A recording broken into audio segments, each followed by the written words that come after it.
同大家睇一個東南向望住城門河旁嘅場景，仲有連綿嘅山景嘅。呢、個就係位於火炭嘅御龍山。今日呢個積咧係1012尺，總共係4房，一共住得3唔使執啦。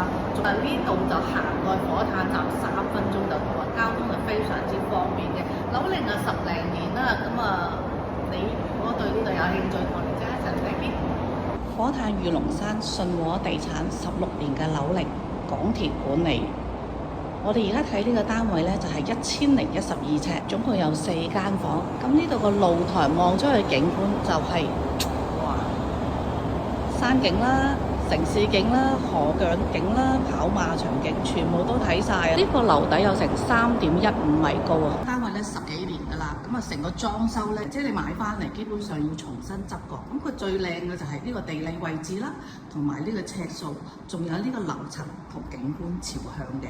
咁業主個價錢係當然係有得傾啦。咁最緊要你睇唔睇得啱嘅啫。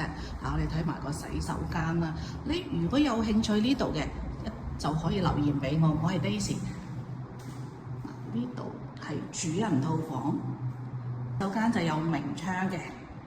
呢個景觀就係跑馬嗰時，你攞個望遠鏡啊，全部望得非常之清楚啦。睇埋呢個廚房啦，咁廚房就大嘅，不過都幾舊㗎啦，你要全部執過晒佢啦。